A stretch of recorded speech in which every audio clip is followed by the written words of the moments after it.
Hello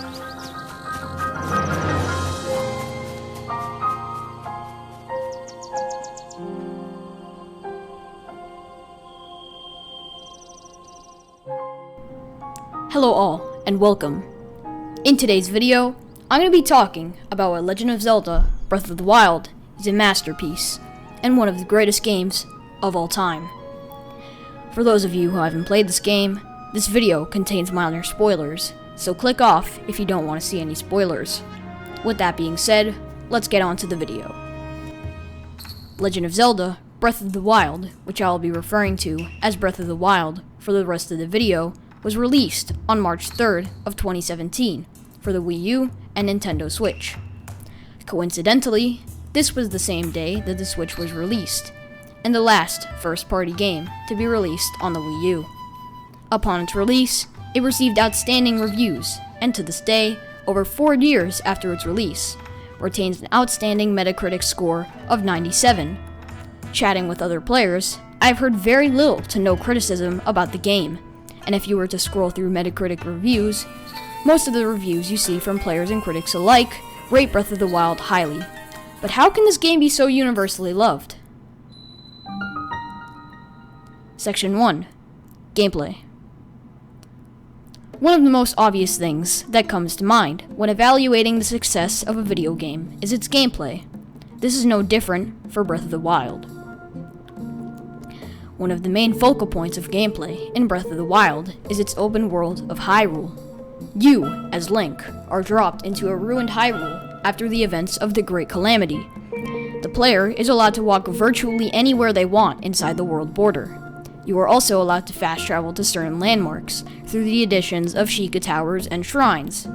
And upon leaving the Great Plateau, Link is given the player glider, which allows him to explore the expansive world of Hyrule. This element of freedom of travel lets the player experience this game however they see fit, which is shared by another very popular game, Minecraft. It seems like an open world environment is one of the key ingredients to success.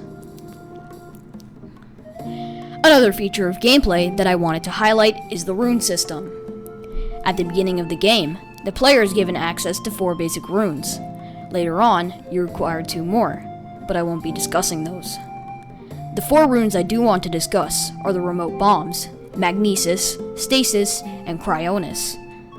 The remote bomb runes are what the title implies them to be. They are remote bombs. You can summon one and throw wherever you want. These remote bombs can be summoned in 2 different shapes, spherical and cubical. The player can summon the bomb that fits the situation best. The second rune, Magnesis, allows the player to manipulate metallic items at will. This rune can be used in very unique ways, one of which being that you can pick up concealed treasure chests that are underwater in ponds or lakes. The third rune, and one of my favorites, is called Stasis. It allows the player to freeze an object and manipulate it while it's stationary. A way to use Stasis is to hit an object to give it momentum until it is no longer in its frozen state. This will send the object flying. The final rune is called Cryonis. Cryonis allows the player to raise a pillar made of ice from water. It allows for better mobility on water. These runes are all very unique and open doors to possibilities for more creative ways to play. I think that these 2 examples demonstrate the importance of gameplay freedom, simplicity, and the possibilities for different ways to play. Part 2. Sounds. I want to take my focus off of Breath of the Wild's gameplay and focus on another contributor to this game's success, its sounds. First, let's focus on Breath of the Wild's soundtrack.